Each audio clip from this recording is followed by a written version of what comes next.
Isang binata siya, mga 17 o 18 taong gulang, walang suot sa itaas ng katawan, litaw ang mga kalamnan, at may suot na bahag na gawa sa balat ng hayop.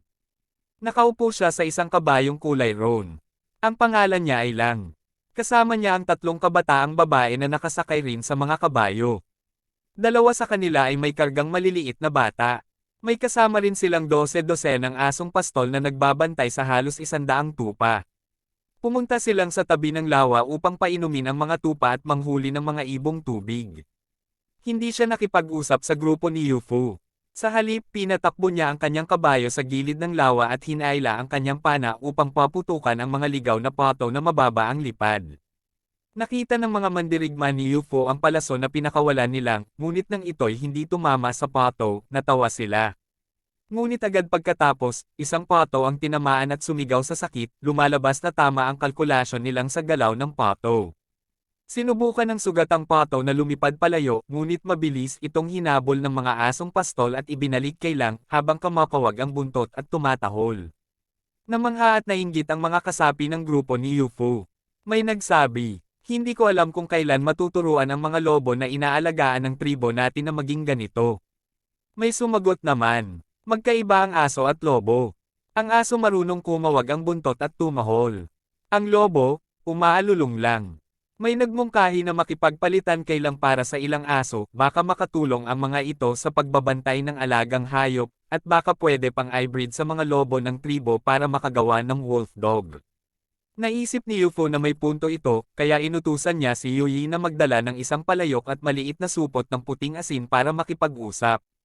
Lumapit si Yuyi. Nang makita siya ni Lang, agad nitong hinaila ang pana bilang depensa. Ipinakita ni Yuyi na nais niyang ipagpalit ang palayok at asin kapalit ng aso, at inihagis pa niya ang supot ng asin kay Lang. Nahuli ito ni Lang at binuksan. Tiningnan niya ang puting pulbos sa loob, halatang nagdududa. Nang tumingin siya pataas, nakita ni Yuyi ang mapulang mga mata nito at bahagyang nagulat, pero agad din siyang kumalma at sinenyasan silang natikman ito. Nag-alinlangan silang sandali at pinaamoy muna sa aso. Nang makitang walang nangyari, saka siya mismo tumikim. Doon niya napagtanto na asin ito, at ngumiti siya kay Yuyi. Sa pamamagitan ng mga senadoryas, nagkaintindihan sila. Nalaman ni Yuyi ang pangalan nilang, at naintindihan din nilang na gusto nilang makipagpalit ng aso. Gusto rin sana nilang, ngunit ang mga asong iyon ay siya mismo ang nagpalaki.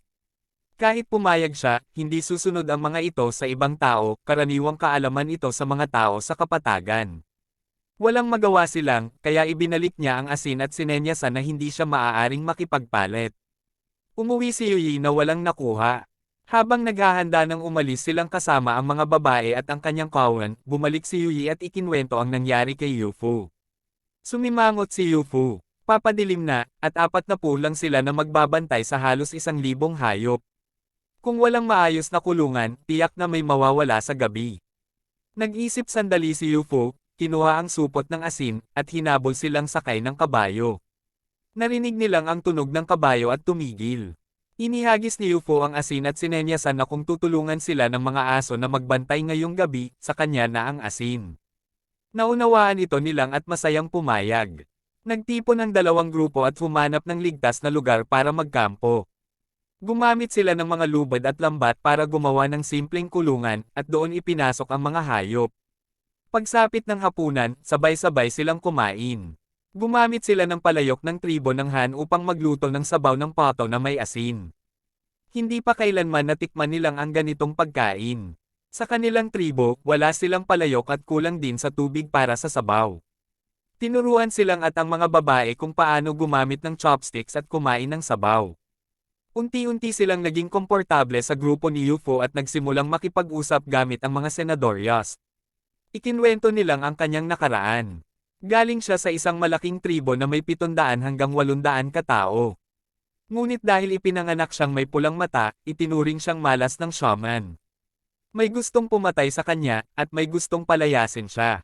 Walang nagawa ang kanyang ina kundi pumayag sa pagpapaalis sa kanya. Bago sila maghiwalay, binigyan siya ng 3 aso, 1 kabayo, at ilang tupa. Pagkatapos, palihim pa siyang binigyan ng kanyang ina ng dagdag na hayop. Doon nagsimula ang buhay nilang bilang isang lagalag sa kapatagan. Natuto siyang gumawa ng pana at palaso, at naging mahusay na mamamana.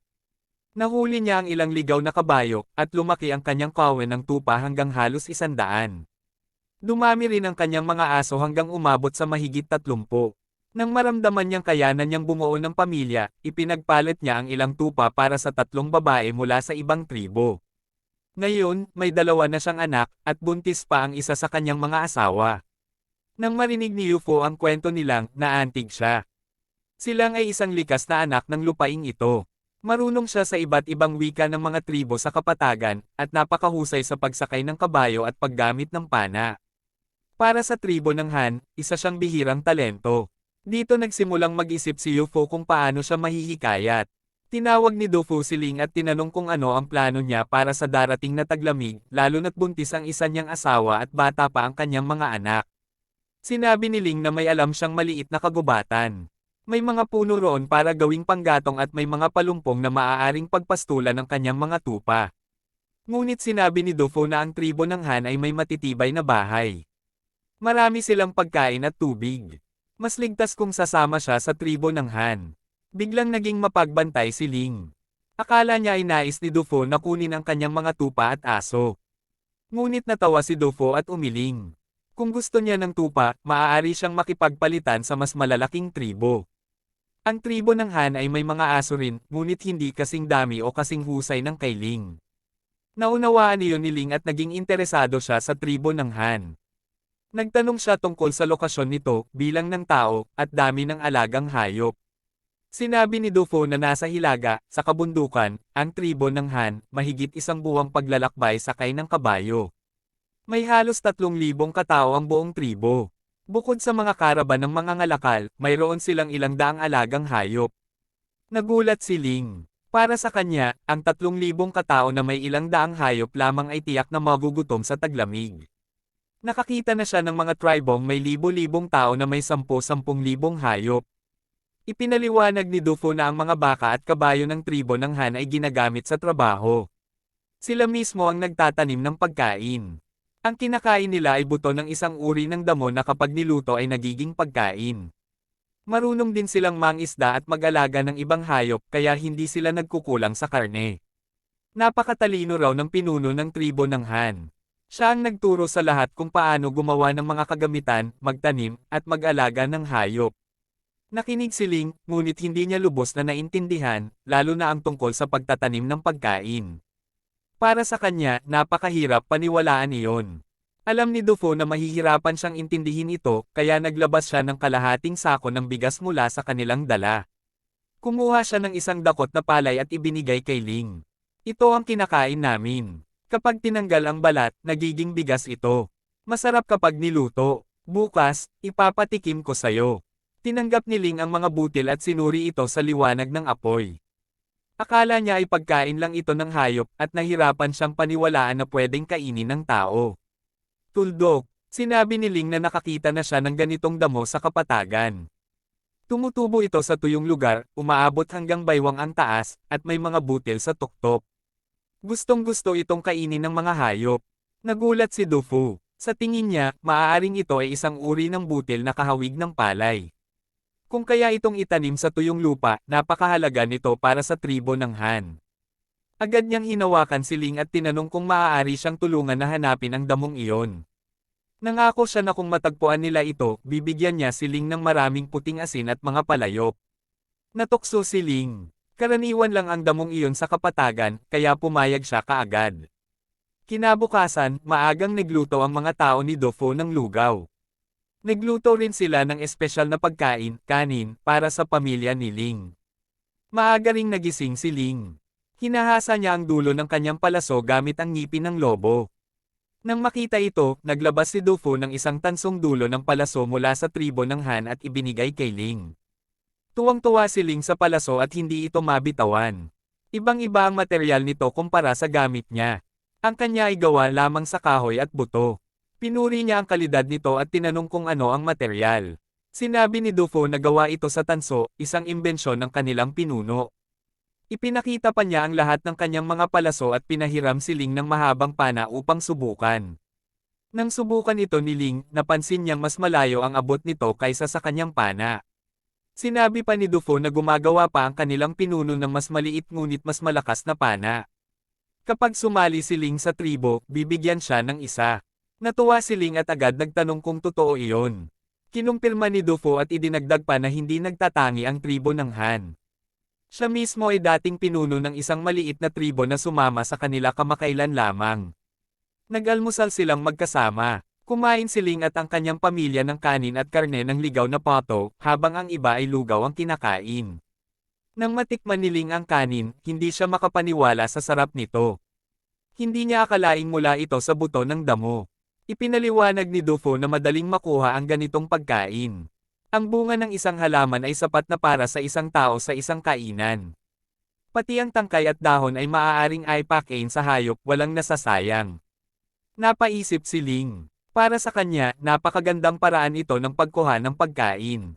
Pagkatapos kumain, naglakbay muli ang grupo upang maghanap ng ibang tribo na makakapalitan at kasabay nito'y hinanap ang damong binanggit ni Ling. Ang kanyang asawa at mga anak ay nakasakay sa kariton na hinihila ng baka. Ang mga ligaw na kabayo ay nilagyan ng upuan at renda. Napakahusay ni Ling sa pagsakay ng kabayo. Dahil sa saddle at bridle, mas mabilis pa itong tumakbo. At doon, unang naranasan ni Ling ang tunay na pagbabago sa kanyang buhay. Napagtanto ni Ling ang mga benepisyo ng ganitong paraan ng pagsakay, hindi lamang ito mas nakababawas ng pagod, kundi nagbibigay rin ito ng kakayahang magsagawa ng iba't ibang tactical na galaw. Napakahalaga nito sa larangan ng digmaan. Naisip ni Ling na kung ang tribo ng Han ay may mahusay na maiikling pana at ganitong uri ng kagamitan sa pagsakay, kaya nilang bumuo ng isang napakalakas na hukbong kabalyerya. Habang iniisip niya ito, lalo siyang naniwalang tama ang desisyon na sumama sa tribo ng Han. Matapos makipag-usap sa kanyang mga asawa, nagpasya si Ling na dalhin ang buong pamilya at sumapi sa tribo ng Han. Ipinahayag niya ito kay Dufo. Tuwang-tuwa si Dufo. Sinabi niya, napakahusay ng aming pinuno sa paggamit ng talento ng tao. Sa kakayahan mo, siguradong pahahalagahan ka. Maaari ka pang maging kapitan. Labis itong ikinatuwa ni Ling. Nagpatuloy ang kanilang paglalakbay sa pangunguna ni Ling. Sa umagang iyon, nakapaglakbay sila ng ilang dosenang kilometro. Pagsapit ng tanghali, nakatagpo sila ng trigo sa kapatagan. Kinumpirma ni Dufo na ito ay isang uri ng butil. Kahit hindi niya matiyak kung ito ba ay cebada o trigo, hindi na iyon mahalaga. Sa loob ng isang panahon ng pagtatanim, maaari na itong gawing harina. Huminto sila ng 2 oras at nagtipon ng 2 malalaking sako ng uhay ng trigo. Hamukay rin sila ng ilang buo pang halaman at itinanam sa palayok upang dalhin kay Han Feng para pag-aralan. Pagkatapos nito, nagpatuloy sila sa paglalakbay. Pagsapit ng gabi, nakatagpo nila ang tribo ng Nayogo. Ang pinuno nito ay si Ertai, isang kakilala ni Ling. Sa tulong ni Ling, nagsimulang makipagpalitan si Dufo kay Ertai. Samantala, matapos ang 2 araw na paglipad, nakabalik na sa tribo ng Han ang agila. Nakita ito ni Yo at agad niya itong pinababa. Napansin niya ang liham na gawa sa balat ng tupa na nakatali sa paa nito at agad itong dinala kay Han Feng. Kinabahan si Han Feng habang binubuksan ang liham. Iniisip niya na baka nakahanap na sila ng mga hayop at nakipagpalitan na. Kahit maraming mali sa baybay, naintindihan pa rin niya ang laman. Nakasaad doon na mahigit 1 buwan silang naglakbay patimog at nakarating sa isang malawak na kapatagan na may mga lawa at damuhan. Nakipagpalitan sila sa isang nomad-ikong tribo gamit ang palayok at asin, at nakakuha ng napakaraming hayop. May kalahati pa silang paninda at plano pa nilang maghanap ng ibang tribo. Hiniling din nila kay Han Feng na maghanda ng dayami at kulungan para sa taglamig. Nang mabasa ito, nanginginig sa tuwa ang mga kamay ni Han Feng. Hindi niya inaasahan ang ganitong kalaking tagumpay. Nagtipon ang mga pinuno ng tribo sa paligid niya. Akala nila ay may masamang nangyari, ngunit masayang ibinalita ni Han Feng. Nakahanap sila ng kapatagan. Nakapagpalit sila ng halos 1,000 hayop. Hindi na tayo magkukulang ng baka, kabayo, at karne. Nagdiwang ang buong tribo sa sobrang tuwa. Inutusan ni Han Feng na isabit ang liham sa flagpole upang makita ng lahat ang magandang balita. Nagpasya rin siyang magdaos ng selebrasyon kinagabihan. Ibinigay niya ang mga susunod na gawain. Kailangang bakuran muna ang lugar para sa mga hayop, pagkatapos ay ipagpatuloy ang pagtatayo ng mga bahay. Maraming tao ang inilipat sa pangangalap ng abaka, kastanyes, at mga buto ng puno. Nagpasya rin si Hanfeng na bumili ng dayami mula sa ibang tribo kapalit ng palayok o asin. Kahit mura ito, kailangan pa rin nilang magpadala ng mga kariton para kunin ito, at kung kulang, gagawa pa sila. Kahit mahirap ang trabaho, masaya ang lahat dahil alam nilang paghahanda ito para sa darating na mga hayop. Samantala, sa panig ni Dufu, maayos din ang kalakalan. Sa tulong ni Ling, nakakuha sila ng isa pang 1,000 hayop mula sa tribo ni Ertai. Sa pagkakataong ito, mas kaunti ang tupa at mas maraming baka at kabayo, 200 baka, 400 kabayo, at 400 tupa. Upang matulungan sa pag-aalaga ng napakaraming hayop, bumili rin si Dufu ng 10 kabataang babae na marunong sumakay ng kabayo. Halos ubos na ang kanilang paninda, 1 barrels na lang ng asin at humigit kumulang 100 piraso ng palayok ang natira. Plano nilang ipagpalit ito sa maliliit na tribo sa kabundukan habang pauwi. Natapos na ang kalakalan sa kapatagan, kaya nagsimula na silang umuwi. Pagkalipas ng 2 araw, sa daan sa bundok, nakatanggap sila ng sagot mula kay Hanfeng sa pamamagitan ng agila. Maikli lang ang mensahe, mag-ingat kayo, ipagpalit ang lahat at bumalik agad. Tuwang-tuwa si Dufu. Natuwa rin siya sa paggamit ng mga agila at sulat para sa komunikasyon, at nais niyang matutunan ang pagsusulat ng mga karakter ng Han. Pagkatapos nito, nagpadala rin siya ng liham pabalik ngunit walang salita. Sa halip, nagbalot siya ng isang buo at maayos na kumpol ng trigo. Itinali niya ito sa paa ng agila at pinakawalan. Nagpatuloy sa kanilang paglalakbay ang grupo. Noong una, 40 lang ang miyembro ng merchant caravan, pero sa pagbabalik nila ay naging 56 na sila, at may dala pang 2,000 baka, kabayo, at tupa. Ang napakalaking kawen ay dumaan sa landas sa bundok, at napakalakas ng ingay nito. Naubos ang damo at mga halaman sa dinadaanan nila, at maraming dumi ng hayop ang naiwan. Pagkalipas ng 2 araw, nakatanggap si Hanfeng ng panibagong liham mula sa agila. Inakala niyang may problema si Dufu at nangangailangan ng tulong. Ngunit nang buksan niya ito, nakita niya ang isang bungkos ng trigo. Labis ang kanyang tuwa, hindi maipaliwanag. Nagtipon ang mga nakatataas sa tribo, at nagtanong ang matandang tiyuhin, ano ito? Ipinaliwanag ni Hanfeng, ito ay trigo. Hindi lang ito pwedeng gawing lugaw, kapag giniling, maaaring itong gawing maraming pagkain tulad ng pansit, tinapay, dumpling, siopaw, pritong tinapay, at iba pa. Hindi rin kailangang itanim ito sa tubig, konting irigasyon lang ay sapat na. Pero mas mababa ang ani nito kumpara sa palay. Sa susunod na taon, maaari natin itong subukang itanim. Namangha ang lahat sa paliwanag ni Hanfeng. Para sa kanila, parang kakaiba siyang nilalang, sa unang tingin pa lang sa trigo, napakarami na niyang alam. Naisip ng matanda na baka isa siyang Diyos o ginagabayan ng mga Diyos, pero tinuring na lang siya ng lahat bilang isang napakahusay na pinuno. Sinunod nila ang kanyang mga utos. Iningatan ni Hanfeng ang trigo at naghanda para sa susunod na anihan. Sumulat siya ng liham kay Dufu na nagsasabing mag-ipon pa sila ng mga binhi ng trigo bago dumating ang taglamig at bumalik na agad sa tribo. Nang matanggap ni Dufu ang liham, binilisan nila ang kanilang paglalakbay. Makalipas ang ilang araw, narating nila ang tribo ng Lo upang kunin ang 60 baboy na inorder nila noon.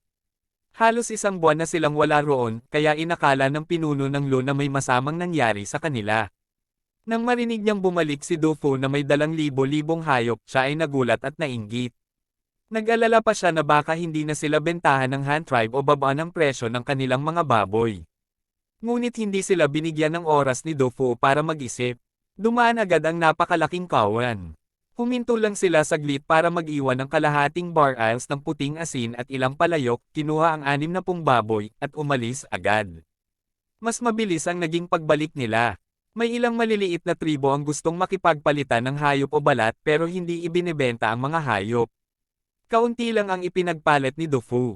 Lumipas ang panahon, huling bahagi na ng taglagas at papasok na ang taglamig. Malapit na silang makarating sa Han tribe. Tumagal ng 3 buwan ang buong paglalakbay. Samantala, mabilis din ang progreso sa Han tribe. Natapos ang 2 kulungan ng hayop pati ang ikalawang bodega para sa dayami at inasinang isda. Gumawa rin sila ng imbakan para sa pagkain ng baboy, nagtayo ng bakod, at simpleng mga silungan. Natapos na rin ang malaking pogen para sa pagtunaw ng metal, pati ang mga kagamitan tulad ng pandurog at crane. Nakagawa rin sila ng mga halmahan para sa mass production ng mga kalderong bakal. Handang-handa na ang tribo sa taglamig. Patuloy pa rin ang paggawa ng pader at inaayos ang mga bukirin para gawing palayan. Ngunit bago tuluyang dumating ang taglamig, habang abala ang lahat, biglang may narinig silang malakas na ugong na parang kulog. Niyanig ang lupa. Natakot ang lahat at nagtago sa kanilang mga bahay na bato. Ngunit ngumiti si Hanfang, alam niyang dumating na ang mga nagtagumpay. Sa sandaling iyon, bumalik si Dufo kasama ang merchant caravan at ang kanilang napakalaking ani. Nagbunyi ang buong tribo at tumakbo upang salubungin sila. Parang mga bayani ang kanilang pagdating. Paglapit nila, bumaba si Dufo sa kabayo at mahigpit na niyakap si Hanfang. Nagyakapan din ang iba pang miyembro, puno ng saya. Pinuno, nakabalik na kami. Napakalaki ng aming nakuha. Tingnan ninyo ang dami ng hayop at iba pang mga bagay. Sabi ni Dufo. Ngumiti si Hanfeng at tinapik siya sa balikat. Magaling. Napakahusay ng ginawa ninyo. Ilagay muna ang mga hayop sa kanilang kulungan, pagkatapos ay magdiriwang tayo. At sa gabing iyon, napuno ng saya ang buong Han tribe. Nagkatay sila ng mga hayop at nagdaos ng malaking handaan. Sa panahon ng handaan, ipinakilala ni Dufo si Ling at ang kanyang pamilya kay Hanfeng. Kasama ang 10 kabataang babae mula sa Airtai tribe, binigyang diin din ni Dufo ang kakayahan ni Ling. Nang marinig ni Hanfeng na bihasa si Ling sa pangangabayo at pana, agad niyang naisip na panatilihin ito sa tribo. Binigyan niya si Ling ng bagong pangalan, Langfeng. Mula noon, si Langfeng ang magiging responsable sa pagtuturo ng kanyang mga kasanayan sa ibang miyembro ng tribo. Matapos isalin ni Dufo ang kanyang mga salita, emosyonal na lumuhad si Langfeng sa isang tuhod sa harap ni Hanfeng at ipinahayag ang kanyang katapatan. Hindi ko bibiguin ang pinuno. Gagawin ko ang lahat upang makatulong sa Han tribe. Ang 10 dalagang mula sa kapatagan ay binigyan ng sariling bahay at inatas ang mag-alaga ng mga alagang hayop sa kulungan. Si Deshu ang inatasan na ihatid sila sa kanilang tirahan, magbigay ng pang-araw-araw na gamit, at turuan kung paano gamitin ang bahay, magsindi ng kalan, at magluto. Pinangunahan ni Langfeng ang kanyang pamilya sa sementadong daan sa loob ng pamayanan. Habang tinitingnan niya ang matataas na bodega at maayos na mga bahay, pakiramdam niya ay para siyang napunta sa paraiso. Ito ang tunay na anyo ng isang maunlad at sibilisadong pamumuhay. Matapos marinig ang paliwanag na ang lahat ng ito ay itinuro ng pinuno, lalo pang humanga si Langfeng kay Hanfeng. Kahit mas bata ang pinuno sa kanya, kaya nitong pamahalaan ang libo-libong tao at gawing maunlad ang kanilang buhay, isang bagay na alam niyang hindi niya kayang gawin. Dinala ang pamilya ni Langfeng sa isang bakanteng bahay. Masiglang tumulong ang mga miyembro ng tribo. May nagdala ng sisidlan ng tubig, timba, at mga palayok. May kapitbahay na babae na nagdala ng mga balat ng hayop at inayos ito sa higaan. Isang lalaki naman ang naghatid ng 2 sako ng bigas gamit ang kariton. May iba pang nagdala ng panggatong gamit ang baka. Dinala rin ang lahat ng kinakailangang kagamitan. Pagbalik ni Hanfeng, inutusan niya si Xiao Dai na magdala ng telang abaka at telang lana para sa pamilya ni Langfeng, mga bagay na inihanda niya para sa mga bata. Bagamat maraming magagandang bagay sa bagong buhay, may ilang abala rin. Halimbawa, ang mga tupa, kabayo, at asong pastol ni Langfeng ay kinumpiska para sa pampublikong paggamit.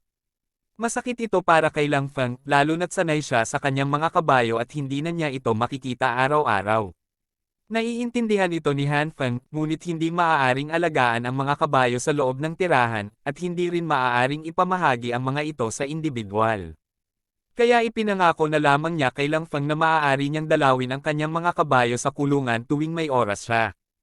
Isa pang problema ang mga asong pastol. Tanging si Langfeng lang ang sinusunod ng mga ito, kaya palagi silang bumabalik sa kanyang bahay.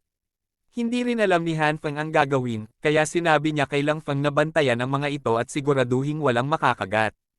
Mas mabuting mailipat ang mga ito sa kulungan ng hayop. Gayunpaman, nangangailangan ng panahon para masanay sa bagong kapaligiran. Mahaba ang taglamig, at maraming mas mahalagang bagay na kailangang asikasuhin ni Hanfeng. Sa unang araw ng taglamig, natapos ang halmahan ng iron pot na pinag-aaralan ng karpintero. Wala ng tao sa pamilihan, kaya sinimulan ni Hanfeng na pangunahan ang tribo sa pagtunaw ng bakal. Nakatayo sa kanyang tabi si Cho A. Nais ni Hanfeng na turuan siya ng buong proseso. Ipinakita niya ito ng isang beses, at pagkatapos ay ipinasa na niya sa iba pang miyembro ng tribo. 12-12 tao ang direktang kasali sa pagtunaw ng bakal, at may mahigit 100 pang tumutulong. Bawat hurno ay kayang gumawa ng humigit kumulang 2 tonelada. Bukod sa 2 anvil na tumitimbang ng daan-daang libra, ang natitirang bakal ay ginamit sa paggawa ng mga kalderong bakal. Sa huli, nakagawa sila ng halos 200 malalaki at maliliit na kaldero. Hindi pa rin ito sapat para sa pangangailangan ng Han tribe, ngunit buong araw nang nagtrabaho ang lahat kaya kinailangan muna nilang tumigil. Inutusan ni Han Feng ang mga miyembro ng tribo na ipagpatuloy ang paghasa at pag-ayos ng mga kalderong bakal. Pagkatapos, sinabi niya kay Choe, kapag ganap ng lumamig ang hurno, siguraduhin mong maingat na suriin ang lahat ng bahagi. Kung may sira, ayusin agad upang maiwasan ang aksidente sa susunod. Sumang-ayon si Dasway Abilia. Matapos ang buong araw ng pagtunaw ng bakal, nakaramdam din ng pagod si Han Feng kaya naglakad siya mag-isa.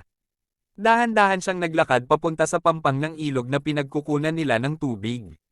Sa simula ng taglamig, bumaba na ang level ng tubig sa ilog, ngunit umiikot pa rin ang watermill sa tabing ilog, mas mabagal nga lang kaysa dati. Dahil sa patuloy na pagbaba ng tubig, sa loob ng 1 buwan ay malamang na magyelo na ang ilog. Kapag nangyari iyon, hindi na magagamit ang watermill. Umihip ang malamig na hangin mula sa hilaga, kaya napanginig si Han Feng. Agad niyang hinigpitin ang suot niyang balahibo ng hayop. Sa sandaling iyon, may biglang ideya siyang naisip kahit nagyayelo ang tubig sa taglamig, malakas naman ang hangin. Kung gagawa siya ng windmill, maaari pa rin itong gumana kahit taglamig. Bukod pa rito, isa itong likas na pinagkukunan ng enerhiya na magagamit buong taon. Mas maginhawa pa ito kaysa tubig dahil hindi niya kailangang mag-alala kung saan ilalagay ang hilingan. Dahil sa ideyang ito, agad tumakbo si Han Feng papunta sa pangkat ng mga karpintero. Nakahanap siya ng 2 mahabang kahoy at itinali ang mga ito gamit ang lubad upang makabuo ng hugis screws. Pagkatapos, gumamit siya ng mga baging upang maghabi ng 4 na parisukat na frame. Pinakuha rin niya ang 4 na sako mula sa bodega at ibinalot ang mga ito sa mga frame, kaya nakabuo ng 4 na layag. Pinagmamasdan ni Muyang at Mudo ang kakaibang ginagawa ni Han Feng. Alam nilang may panibago na naman siyang ginagawa, ngunit hindi pa rin nila nauunawaan ang layunin nito. Nang ilagay ni Han Feng ang cross na may mga layag sa isang paalang na suporta at itinapat ito sa hilaga, agad itong umikot ng mabilis dahil sa lakas ng hangin. Napanganga sa gulat ang lahat ng karpintero. Si Mujoan ang unang nakaintindi sa plano ni Han Feng. Pinuno, gusto mo bang ikabit ito sa isang makina para maging katulad ng watermill? Ngumiti si Han Feng at tumango. Iisipin ko pa ang eksaktong paraan sa lalong madaling panahon. Ikaw ang mamamahala sa paggawa ng windmill. Kapag nagawa natin ito, mas magiging maganda pa ito kaysa watermill. Oo nga, sabi ni Wudo. Kung hindi natin isasaalang-alang ang panahon, mas maraming pakinabang ang windmill kaysa watermill. At hindi rin natin kailangang mag-alala kung saan ito ilalagay. Magpatuloy kayo sa trabaho, sabi ni Han Feng. Iisipin ko muna kung paano ito bubuuan. Sasabihin ko sa inyo kapag tapos na. Pagkatapos noon, umuwi si Han Feng at humiga sa kanyang mainit na higaan. Madilim ang loob ng bahay.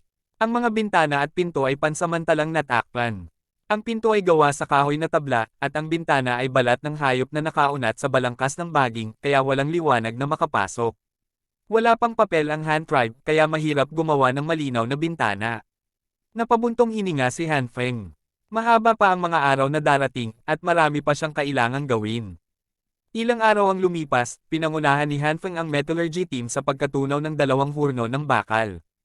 Naubos nila ang lahat ng materyales na naipon sa nakaraang mga buwan, ngunit nakakuha sila ng maraming bakal na ingat. Mayroon ding ilang bakal na ginawang steel gamit ang steel pouring method. Ngayon, sapat na ang mga iron pot para sa pangangailangan ng Han tribe.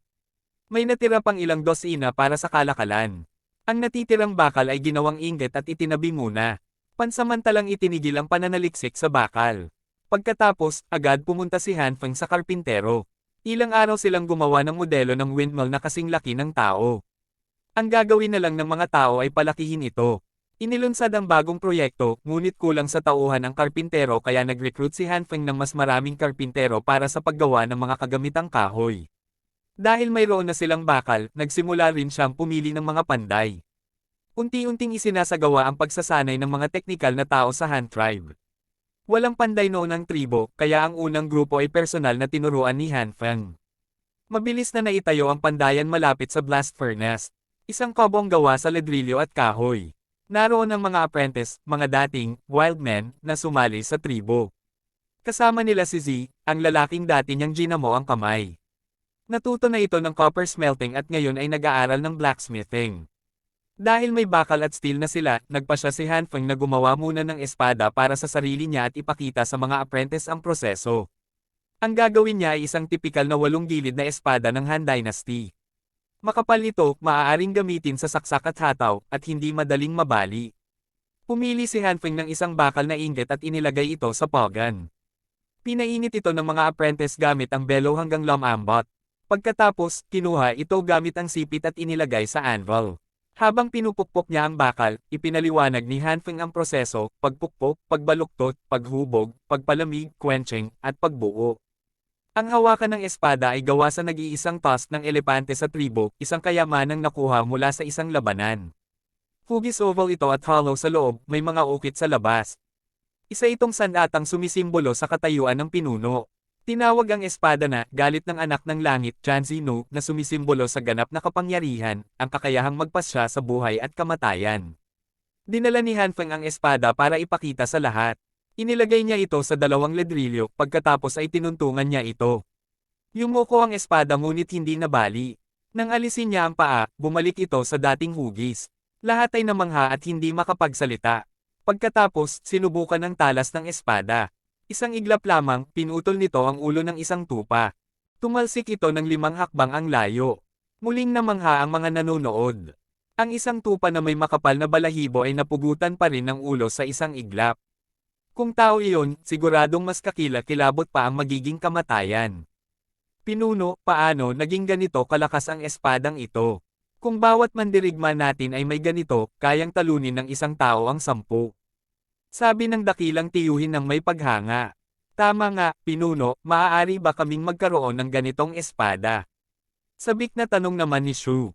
Ito ang pinaka-inaasam ng lahat, isang napakahusay na sandata na maituturing na banal. Sino ba naman ang ayaw magkaroon nito? Sa tingin ko, hindi posible, sabi ng matanda na nakasaksi sa buong proseso ng paggawa ni Hanfeng. Nakita ko mismo, tumagal ng 1 buong buwan para makagawa ng isang espada. Kung buong tribo ang gagamit nito, kailan pa matatapos ang paggawa? Parang binuhusan ng malamig na tubig ang pag-asa ng lahat. Tama, sagot ni Hanfeng. Mahirap talaga gumawa ng espada. Ngunit ang mga dating pinuno ay magkakaroon din ng isa. Para naman sa karaniwang mandirigma, ang maibibigay natin ay mga itak saber. Isang talam lang ang mayroon nito. Ang ibang miyembro ng tribo na makakagawa ng malaking ambag ay maaaring gantimpalaan ng isang natatanging espada. Pero huwag ninyong maliitin ang itak, dagdag niya. Pinagawa ko ang isang ring pommel saber. Maaari ninyo itong tingnan. Ang kalidad nito ay hindi nagpapahuli sa espada, kulang lang ng isang talam. At para sa mga hindi sanay gumamit ng espada, mas ligtas pa nga ang itak. Dahil ang espada ay may 2 talam, mas madali kang masugitan kung hindi ka maingat. Ilabas ninyo ang ring pommel saber at ipakita sa lahat. Agad itong kinuha ng mga miyembro ng tribo at sinubukan tulad ng ginawa ni Hanfeng. Ang resulta, tulad ng sinabi niya, hindi ito nagpahuli sa espada. Sa katunayan, mas malakas pa ito pagdating sa pagtagpas. May ilan pang ang mas nagustuhan ang itak kaysa espada. Lumipas ang unang buwan ng taglamig. Isa pa lamang na espada at isang itak ang nagawa ng Han tribe. Ngunit hindi napabayan ang iba pang proyekto. Halimbawa, ang pader ng lungsod na yari sa pinatibay na lupa matapos ang ilang buwang pagsisikap, malapit na itong matapos. Umabot ito sa taas na 7.5 metro, at may 1.3 metrong parapet sa itaas para protektahan ang mga mandirigma. Sa ibabaw ng tarangkahan ng lungsod ay may 10 metrong taas na tore ng bantay. Sa loob nito ay may 2 winch para sa pagtaas at pagbaba ng drawbridge. Sa magkabilang gilid ng tarangkahan ay may mga hagdan na nakadikit sa pader, na may lapad na 1.2 metro, sapat para makalakad ang 2 tao ng magkatabi. Dahil dito, mabilis na makakaakyat at makakababa ang mga mandirigma sa pader. Nang matapos ang pader ng lungsod, labis na natuwa si Hanfeng. Ang matayog at matibay na pader ay nagbigay ng pakiramdam ng seguridad sa buong tribo. Lahat ay nagbunyi. Labis ang kanilang kagalakan na manirahan sa isang napakatibay na lungsod. Ipinadama nito sa kanila ang matinding pagmamataas at kasiyahan, walang alalahanin sa pagkain, walang problema sa kasuotan, at walang takot sa mga kaaway. Sa panahong ito, tunay itong maituturing na isang malalangit na pamumuhay. Sa wakas, natagpuan ni Han Feng si Lucy. Magkasama nilang ginawa ang 8 malalaking ladrilyo at inukitan ang mga ito ng mga karakter na Han para sa Hanyang gamit ang seal strip ni Ray. Ang 8 ladrilyong ito ay inilagay sa ibabaw ng 4 na tarangkahan ng lungsod. Iyon ang naging pangalan ng unang lungsod ng Han Tribe, ang lungsod ng Hanyang. Sumisimbolo ito na ang Han Tribe ay parang sumisikat na araw, lalong lalakas at uunlad sa bawat araw. Makalipas ang halos 12 araw, kalagitnaan na ng 2 buwan ng taglamig. Nagbigay si Han Feng ng panibagong gawain sa mahigit 200 alipin, ipagpatuloy ang paggawa ng mga bodega at kulungan ng mga hayop. Kahit napakalamig na, hindi nagpakita ng awa si Han Feng sa mga kanibal na ito. Tutal, sila ay mga alipin. Sayang lamang kung pakikainin sila ngunit hindi gagamitin. Kahit pinagtatrabaho sila ng mabigat, hindi naman binawasan ni Han Feng ang kanilang kapakanan. Bawat alipin ay may sapat na balahibo ng hayop na maisusuot. Pinapakain sila ng 3 beses sa isang araw. May sapat din silang puting asin.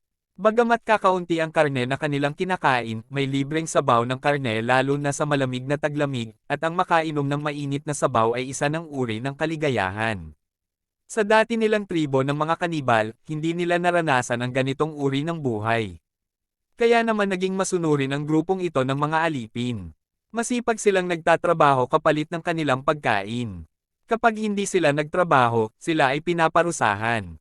Ang pagtakas ay halos imposible, lalo na't sila mismo ang tumulong sa pagtatayo ng pader ng lungsod. Bawat tarangkahan ay may bantay, at kahit hindi nakagapos ang kanilang mga paa, hindi pa rin sila makakatakas. Ang mataas at matibay na pader ay proteksyon laban sa hangin at lamig para sa mga miyembro ng Han Tribe, ngunit para sa mga alipin, ito ay isang matibay na kulungan. Lumipas ang 1 buwan at kalahati. Halos tapos na ang mga windmill na ginagawa ng mga karpintero. Nakagawa sila ng 2 set. Ang unang gusali ng windmill ay itinayo sa tabi ng blast furnace. 2 windmill ang inilagay sa ibabaw nito, ang isa ay para paandarin ang bellows ng pandayan, at ang isa naman ay para sa pandurog ng bato upang maipagpatuloy ang puggiling kahit taglamig. Matatag na humandar ang mga windmill sa loob ng 2 araw nang walang problema. Matapos ang pagsubok, agad na iniutos ni Han Feng ang pagpapatuloy ng paggawa ng mas marami pang windmill. Sa pagkakataong ito, 2 pa ring set ang gagawin, ngunit para naman sa mga karpintero, ito rin ang magiging wood processing workshop ng Han Tribe. Dahil sa lakas ng hangin, nakagawa sila ng ilang wind-powered na lagarian, na lubos na nagpabilis sa paggawa ng mga kahoy. Gayunpaman, kulang pa rin ang mga bahay ng Han Tribe sa mga pinto at bintana, dahil wala pang sapat na oras upang magputol ng napakaraming kahoy. Matapos makumplito ang wood processing workshop at magkaroon ng sapat na supply ng kahoy, mabilis nang nakagagawa ang Han Tribe ng iba't ibang bagay, mula sa muebles, dekorasyon ng bahay, paggawa ng bangka, kariton, hanggang sa iba't ibang kagamitang kahoy. Inutusan ni Han Feng ang mga panday na gumawa ng mga talon ng lagari at tinuruan ang mga karpintero kung paano bumuo ng mga makinang pamputol ng kahoy. Pagkatapos nito, nagsimula si Han Feng sa panibagong proyekto, ang paggawa ng pandurog ng langis, oil press. Sa kasalukuyan, marami ng butong may langis ang Han Tribe, ngunit wala pa silang kagamitan para may proseso ito. Dumarami na rin ang mga kagamitang kahoy, ngunit kulang pa ang palm oil na ginagamit bilang varnish. Kaya naman naging napakahalaga ang paggawa ng oil press. Ang proseso ng pagkuha ng langis mula sa mga buto ay halos pareho. Una, dudurugin ang mga buto hanggang maging pulbos, pagkatapos ay iihawin ito. Kapag naherno na, ibabalot ang pulbos sa tela o damo, at saka pipigain upang makuha ang langis. Ang oil press ay inilagay sa isang bagong bodega na itinayo ng mga alipin, na pinangalanan ni Han Feng na Oil Workshop. Hinati ito sa 3 bahagi, kung saan bawat isa ay nakatuon sa isang uri ng langis, peanut oil, tongue oil, at lacquer oil. Simple lamang ang istruktura ng oil press. Gumamit sila ng bronze upang gumawa ng silindrong tubo na may butas sa ibaba na may diametrong 40 sentimetro. Pagkatapos, gumawa sila ng malaking martilyo mula sa troso na may lever na mekanismo. Maaari itong itaas at ibaba gamit ang lubid at pulley. Maaari ring lagyan ng mga ledrilyo ang martilyo upang madagdagan ang bigat at makontrol ang lakas ng pagpiga. Sa pagtatapos ng ikalawang buwan ng taglamig, habang ginagabayan ni Hanfeng ang mga miyembro ng tribo sa paggawa ng oil press, nagsimulang bumagsak muli ang malakas na nyebe. Buong araw itong bumuhos. Umabot sa isang talampakan ang kapal ng nyebe sa plaza ng lungsod. Para sa handang-handa na Han tribe, ayos lamang ang ganitong kalagayan. Ngunit para sa maliliit na tribo, isa itong napakalaking hamon. Dahil sa kakulangan sa pagkain at panggatong, napipilitin silang lumabas. Sa mga nakaraang taon, ang tanging paraan nila para mabuhay ay ang manghuli. Ngunit ngayong taglamig, may isa pa silang pagpipilian, ang pamilihan ng Han tribe. Bagamat hindi nila alam kung bukas ito sa taglamig na pagpasyahan nilang subukan. Marahil iyon na ang kanilang pagkakataong mabuhay. Pagdating naman sa pamilihan ng Han tribe, mula nang magpasya si Han Feng na gamitin ang balat ng hayop bilang karaniwang salapi, nakapag-ipon sila ng napakaraming balahibo. Matapos matugunan ang pangangailangan sa pananamit ng tribo, ginamit nila ang sobrang balat upang gumawa ng mga tambol na gawa sa balat ng baka. Noong nakaraang tagsibol, iisa lamang ang tambol sa seremonya. Ngayon, mayroon na silang 8 tambol na magkakapareho ang laki. Inilagay ang mga ito sa magkabilang gilid ng 4 na tarangkahan ng lungsod at ginagamit bilang babala at pananggalang. Bawat tarangkahan ng lungsod ay binabantayan ng mahigit 100 mandirigma. Sa bawat tarangkahan ng lungsod, may 4 na tao, 2 ang nagpapainit sa tabi ng apoy sa watchtower, at 2 ang nagpapatrolya sa mga pader ng lungsod. Palit-palitan sila ng tungkulin sa takdang oras. Sa ikapitong araw matapos ang ikalawang malakas na pag-ulan ng nyebe sa taglamig, habang tinuturuan ni Han Feng si Deji kung paano maghulma ng malalaking kalderong bakal para sa oil workshop, biglang tumunog ang malaking tambol sa timog na tarangkahan ng Han tribe, thump, thump, thump. Umalangaw-ngaw ang tunog nito sa buong Hanyang City. Nagulat si Han Feng. Naisip niya, ano ang nangyayari. Ngunit nang makinig siya ng mabuti, napansin niyang iisang tambol lang ang tinutugtog. Agad siyang nakahinga ng maluwag. Bawat tarangkahan ng Hanyang City ay may 2 tambol. Kapag may pag-atake ng kaaway, sabay na pinapatunog ang 2 tambol. Ngunit kung kakaunti lamang ang lumalapit at napag-alamang hindi sila kaaway, 1 tambol lang ang pinapatunog. Ito ang patakarang itinakda ni Han Feng noon pa man. Kaya sa pakikinig pa lang sa tunog ng tambol, malalaman na agad ang sitwasyon sa labas. Nagbigay si Han Feng ng ilang utos kay Choi, kinuha ang kanyang mahalagang espada, at agad na tumakbo papunta sa timog na tarangkahan. Nang makita ng bantay na dumating ang pinuno, agad nitong iniulat ang kanyang nakita. Sumilip si Han Feng sa labas ng pader, ang mga taong nasa ibaba ay walang dalang anumang bagay. Bagamat may kaunting pagdududa, iniutos pa rin niyang buksan ang tarangkahan. Agad namang inikat ng mga mandirigma ang winch, ibinaba ang drawbridge, at sumunod kay Han Feng pababa ng pader ng lungsod. Ang 8 taong nasa labas ay mga mandirigma mula sa isang maliit na tribo na may mas mababa sa 100 miyembro. Nakarating na sila dati sa pamilihan ng Han tribe, ngunit dahil sa mataas na presyo at kakulangan nila sa balat ng hayop at mga produktong may pagpapalit, hindi sila nakipagkalakalan. Ngunit ngayon, ubos na ang kanilang reserbang pagkain, sapat na lamang para sa 1 buwan. Plano sana nilang manghuli ng mga hayop na nag-hibernate, ngunit biglang bumagsak ang matinding nyebe na tumakip sa buong lupa. Dahil dito, wala na silang ibang magawa kundi pumunta sa Han tribe at sumubok ng kanilang kapalaran. Sa sandaling iyon, lumabas si Han Feng kasama ang 4 na mandirigmang may hawak na sibat na bronze at binuksan ang tarangkahan. Maingat niyang pinagmasdan ang 8 taong nasa labas. Suot nila ang punit-punit na damit na gawa sa balat ng hayop. Namumula ang kanilang ilong at tainga dahil sa lamig. Ang kanilang mga kamay at paa ay puno ng sugat dulot ng frostbite. Kahit may hawak silang sibat na bato, nanginginig sila habang nakatayo sa kabilang dulo ng tulay. Iwinagayway ni Han Feng ang kanyang kamay, hudyat na pinapasok niya sila. Dahan-dahang tumapak ang 8 lalaki sa drawbridge, ayon sa utos ni Han Feng. Isinuko nila ang kanilang mga sandata, pagkatapos ay dinala sila sa isang bakanting bahay. Bawat isa ay binigyan ng isang mangkok ng sabaw ng karne na orihinal na para sana sa mga alipin. Nagsimulang magtanong si Han Feng. Sabi ninyo, pumunta kayo para makipagkalakalan. Kalakalan. Ano ang dala ninyo? Mayroon ba kayong anumang mahalagang may pagpapalit? Sumagot ang pinuno ng grupo, pinuno ng Han tribe, malapit na maubos ang pagkain ng aming tribo. Nais naming humiram ng kaunting pagkain mula sa inyo. Sa susunod na taon, kapag may nahuli kaming mga hayop, babayaran namin ito. Bahagyang natawa si Han Feng. Humiram. Paano ninyo iyon mababayaran? Nagbibiro ba kayo? Hindi maaaring manghiram. Pero hindi naman ako ayaw tumulong sa inyo. Ganito na lang, may mga tao pa kayo, hindi ba? Kung hindi ninyo sila kayang pakainin, ibigay ninyo sila sa hand tribe. Ipapalit namin sa inyo ang pagkain. Sa ganitong paraan, mababawasan ang pasanin ninyo at madedagdagan ang inyong reserbang pagkain. Nang marinig ito, nagatubili ang pinuno. Hindi niya inasahan ang ganitong mungkahi mula sa hand tribe.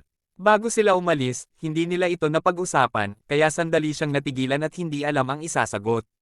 Kung ayaw naman ninyong magkahiwa-hiwalay ang inyong mga kasamahan, patuloy ni Han Feng, may mas magandang paraan pa. Iyon ay ang buong tribo ninyo ay sumali sa Han Tribe. Kapag naging miyembro kayo, makakatanggap kayo ng parehong traito tulad ng iba. Maaari kayong bumalik at pag-usapan ito sa inyong tribo. Kung papayag kayo, maaari kayong lumipat dito agad. Hindi namin ito kayang pagdesisyonan mag-isa, sagot nila. Babalik kami upang iulat ito sa aming pinuno. Kung papayag siya o hindi, hindi namin alam. Pero para sa akin, gusto ko talagang manatili sa Han Tribe. Napakaganda rito. Sasabihin ko sa aking mga kasamahan ang tungkol dito. Naniniwala akong magugustuhan din nila. Mabuti, sabi ni Han Feng. Hindi ko na kayo pipigilan. Sana ay gumawa kayo ng tamang desisyon. Kung pipiliin ninyong sumali, laging bukas ang Han Tribe para sa inyo. Matapos ang pag-uusap, tumayo si Han Feng upang ihatid ang mga bisita. Agad silang sinamahan ng mga gwardya palabas. Pagkatapos, bumalik si Han Feng sa lugar ni Chi Wei upang panoorin ang paghuhulma ng kalderong bakal. Tungkol naman sa 8 taong iyon, hindi na niya gaanong inintindi. Sa ganito kaliit na bilang, hindi niya sila itinuring na mahalaga. Sa mga sumunod na araw, nagpatuloy ang konstruksyon ng Han Tribe. Mabilis ding natapos ang mga kagamitan para sa oil workshop. Pinangunahan ni Han Feng ang mga miyembro ng tribo sa paggawa ng tong oil. Ang bagong pisang tong oil ay, sa unang tingin, halos walang pinagkaiba sa soybean oil. Ang ganitong uri ay tinatawag na hilaw na tong oil. Maaari itong gamitin bilang langis para sa ilaw. Ngunit kung gagamitin bilang varnish, mas mainam ang lutong tong oil. Ang lutong tong oil ay ginagawa sa pamamagitan ng pagpapakulo ng hilaw na tong oil kasama ang dagta ng pine. Mas malapot ang resulta at may malalim na kulay amber. Ito ang pinakamagandang natural na varnish para sa mga kasangkapang kahoy. Sa pagdating ng tong oil, nalutas ang problema ng Han Tribe sa ilaw. Kahit hindi gaanong maliwanag ang mga lamparang delangis, malaking hakbang pa rin ito para sa Han Tribe. Bago pa sila magkaroon ng malinaw na mga bintana, ang pagkakaroon ng ilaw sa loob ng bahay ay nagdulot ng malaking ginhawa. Ngayon, sa gabi, hindi na nababalot ng dilim ang Han Tribe. Habang ipinapakita ni Han Feng ang mga lamparang delangis sa tribo, bumalik na ang mga taong naunang pumunta upang humingi ng pagkain. Naghihintay ng may kaba ang kanilang mga kasamahan, at nang makita silang walang dala, labis silang nadismaya. Matagal na silang nagtitiis, kumakain na lamang sila isang beses kada 2 araw. Napakahirap ng buhay. Marami sa kanila, upang makatipid ng lakas, ay nakahiga na lamang sa kanilang mga kabong lupa, halos hindi gumagalaw tulad ng mga hayop na nag-hibernate, umaasang mabilis na lilipas ang malamig na taglamig. Bakit hindi kayo nakahiram ng pagkain? Tumanggi ba ang Han Tribe o hindi ninyo sila nahanap? Tanong ng pinuno sa 8 lalaki na kakabalik lang. Pinuno, nahanap namin ang Han Tribe, pero ayaw nila kaming pahiramin ng pagkain. Sinabi nila na maaari kaming lahat sumali sa Han Tribe, at doon ay magkakaroon kami ng higit pa sa sapat na pagkain, sagot nila. Pagkatapos, ikinwento ng pinuno ng grupo ang lahat ng kanilang nakita at narinig tungkol sa Han Tribe. Ngunit itinago niya ang bahagi na iminungkahi ni Han Feng na ipagpalit ang mga tao kapalit ng pagkain. Pinagkasunduan ito ng 8 lalaki habang pauwi sila. Sila ang pangunahing lakas paggawa ng tribo at mahalaga sa kanilang komunidad. Kung ipagpapalit sila, malamang na ang mga babae at bata ang maiiwan o ipagpapalit, isang bagay na ayaw nilang mangyari. Mas mabuti pang sumama na lang ang buong tribo kaysa magkawatak-watak ang kanilang pamilya. Kaya upang maiwasan ang trahedyang iyon, nagpasya silang ilihim ang bahaging iyon. Nang marinig ito ng pinuno, labis siyang nagulat. Ngunit kalaunan, naisip niyang hindi mabubuting tao ang Han Tribe. May sobra silang pagkain, pero ginagamit nila ito upang pilitin ang ibang tribo na sumali sa kanila. Malinaw ang naging desisyon ng pinuno, tinanggihan niya ang kondisyon ng Han Tribe. Mas pipiliin pa raw nilang maghirap kaysa mapilitang sumunod. Mabilis na kumalat sa buong tribo ang desisyon ng pinuno. Bukod pa rito, ang dati ng kakaunting rasyon na isang beses sa isang araw ay lalo pang nabawasan, naging isang beses kada 2 araw na lamang. Kailangan pa nilang lumabas sa matinding lamig upang maghanap ng pagkain. Dahil dito, nagsimulang magreklamo sa loob ang mga miyembro ng tribo. Mahirap na nga ang buhay, lalo pa itong naging mas masahol. Kahit walang naglakas loob na tutulan ang pinuno, puno ng sama ng loob ang karamihan. Akala ng pinuno ay magiging maayos ang lahat. Ngunit hindi niya inaasahan ang mangyayaring malawakang pag-alis. Ang 8 lalaking nakapunta sa Han Tribe, pagbalik nila, ay ikinwento sa lahat ang kanilang nakita at naranasan, pati na rin ang mga benepisyo ng pagsali sa Han Tribe. Dahil dito, marami ang nagnanais na sumama. Sa lihim na plano ng 8 lalaki, mabilis silang nakabuo ng grupo ng mga taong gustong pumunta sa Han Tribe. Isang gabi, habang mahimbing ang tulog ng lahat, halos kalahati ng tribo ang tahimik na nagising at sumunod sa kanila, tumakas papunta sa Han Tribe. 42 lalaki at babae ang naglakad sa gitna ng nyebe. Kasama sa grupong ito ang ilang inosenteng bata na dati nang pinabayaan ng kanilang tribo. Ngayon ay may pag-asa na silang mabuhay. Hindi sila naglakas loob na magsindi ng sulo dahil baka matuklasan sila ng kanilang tribo. Kaunti lamang ang dala nilang pagkain, at ang kakaunting iyon ay inuna para sa mga bata. Sila ang mga taong hindi kayang iwan ng kanilang mga anak. Ang pagkain ng tribo ay kontrolado ng pinuno at ng kanyang mga pinagkakatiwalaan. Hindi makapagnakaw ang grupong ito, kaya araw-araw silang lumalabas upang maghanap ng pagkain at itinatago ito sa labas ng tribo. Ilang araw nilang inipon ang pagkain bago sila nagkaroon ng sapat para makatakas. Hinarap nila ang hangin at nyebe, naglakad sa kalahati ng gabi.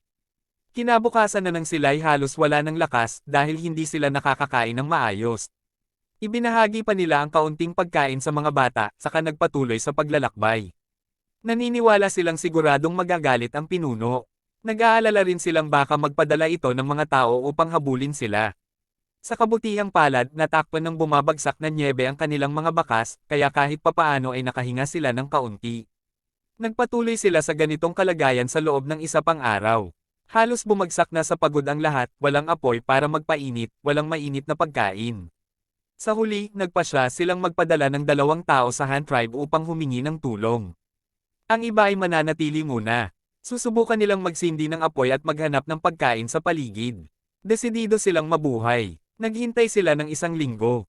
Makalipas ang 5 araw, ang 2 humingi ng tulong ay sa wakas nakarating sa paanan ng lungsod ng Han Tribe.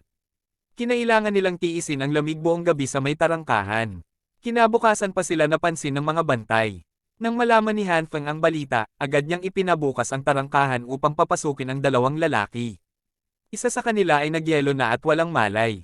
Ang isa naman, matapos ang matinding pagsisikap, ay naipaliwanag ang sitwasyon, mayroon pang 40 tao sa labas na gustong sumali sa Han Tribe at naghihirap sa gutom at lamig.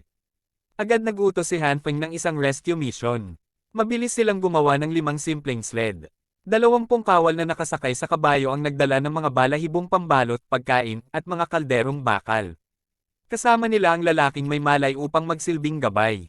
Pinamunuan ni Dufo ang grupo at agad silang umalis.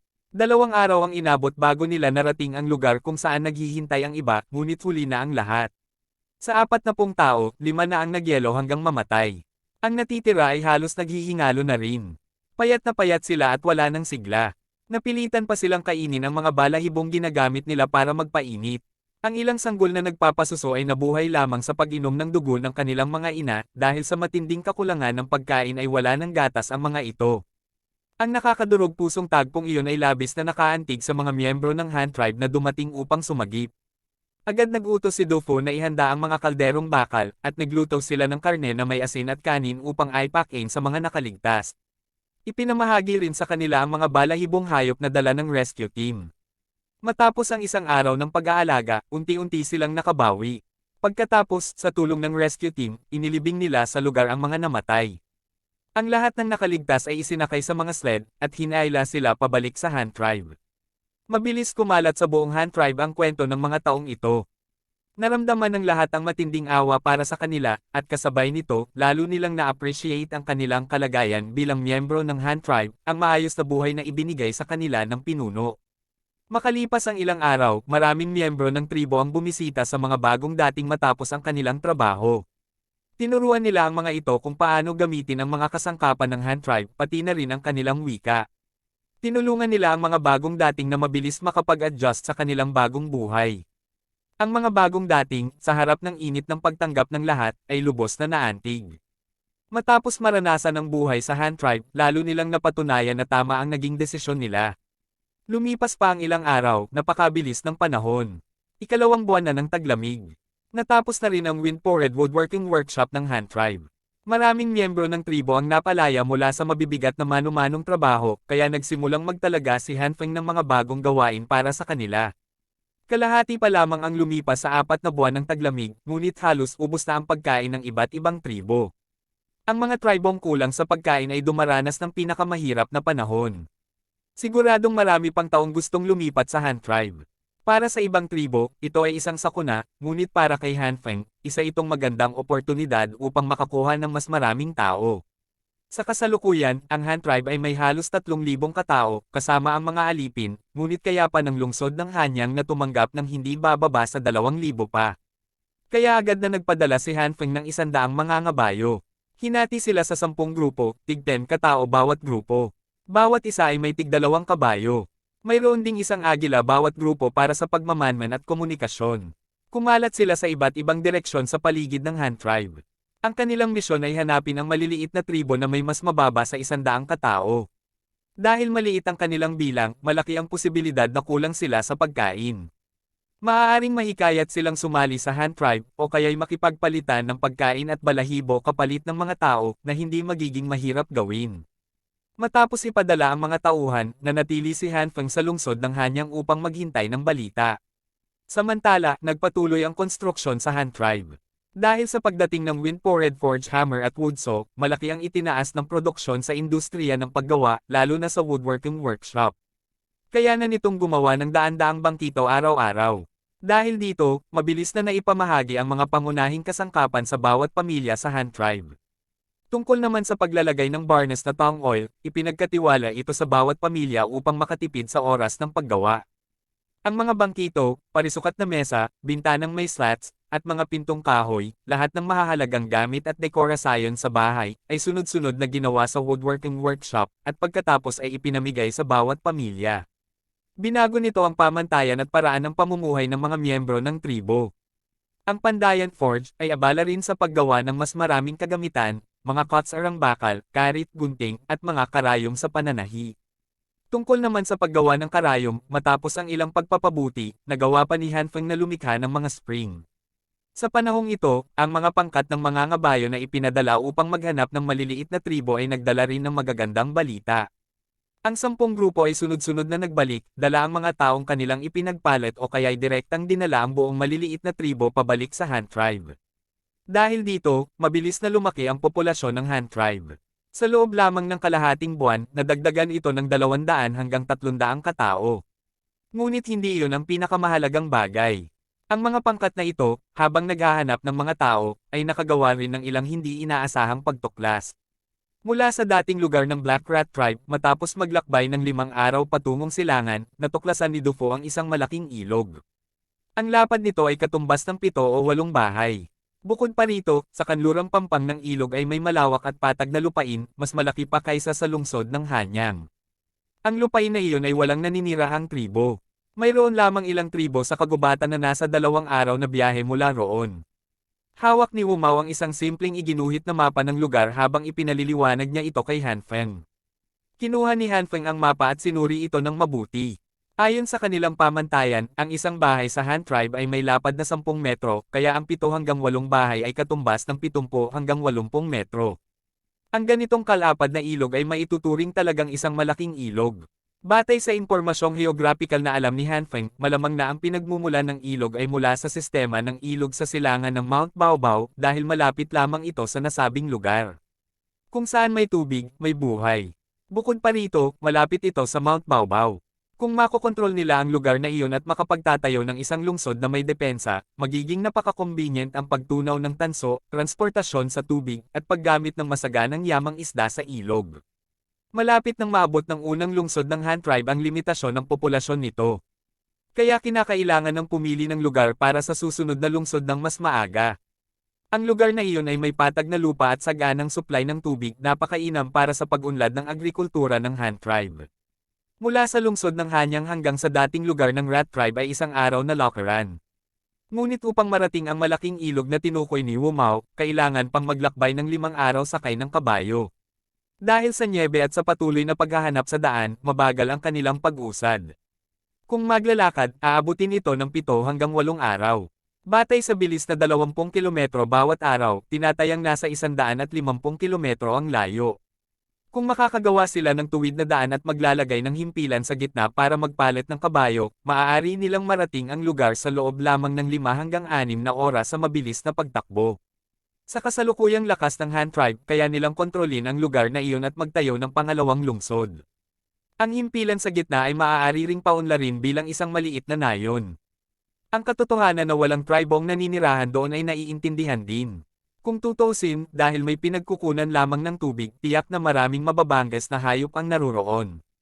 Bukod pa rito, ang buong paligid ay puro kapatagan. Wala itong mga estratehikong lugar para sa depensa. Ang mga tribong hindi marunong magtayo ng pader ay natural na hindi maglalakas loob na manirahan doon. Ito ay lupang walang nagmamay-ari at angkop ito sa pangangailangan ng Han tribe, kaya natural lamang na maaangkin ito ng Han tribe. Gayunpaman, hindi kailangang magmadali ngayon. Hindi ito isang bagay na maaaring matapos agad. Ang pinakamalaking problema sa pagtatayo ng bagong lungsod ay kulang ang Han tribe sa tao. Kailangan ng maraming manggagawa para magtayo ng lungsod at iyon ang kulang sa kanila.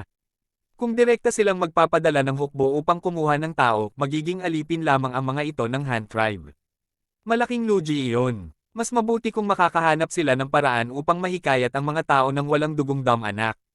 Mabilis na nakaisip ng plano si Han Fang, magtatag ng isang permanenteng pamilihan doon, at magpadala ng ilang daang tao upang bantayan ito.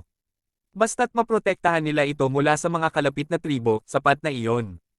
Pagkatapos, sa pamamagitan ng pamilihan, magre-recruit sila ng mga manggagawa mula sa mga kalapit na tribo upang magtayo ng lungsod. Magtatrabaho sila para sa Han tribe, at ang Han tribe ang magbibigay sa kanila ng pagkain. Gagamitin nila ang kanilang paggawa kapalit ng mga pangunahing pangangailangan. Ang mga manggagawang ito ay magmumula sa mga tribong nasa 2 o 3 araw na paglalakbay. Dahil sa layo, hindi sila makakauwi araw-araw. Kaya kailangan nilang manirahan sa bagong lungsod, araw-araw na nakikisalamuha, kumakain, naninirahan, at nagtatrabaho kasama ng mga tao ng Han tribe. Sa oras na matapos ang lungsod, kung papayagan silang sumali sa Han tribe at manirahan doon, kapag nakita nila ang lungsod na sila mismo ang nagtayo, tiyak na hindi na nila gugustuhing umalis. Sa ganitong paraan, sapat na kay Han Feng ang kaunting kalakal upang mapalitan ang kanilang paggawa. Kapag natapos na ang lungsod, ang mga manggagawang ito ay magdadala pa ng kanilang buong pamilya upang sumali sa Han tribe. Sa kalaunan, ang mga kalakal na ipinagpalit sa kanila ay babalik din sa Han tribe.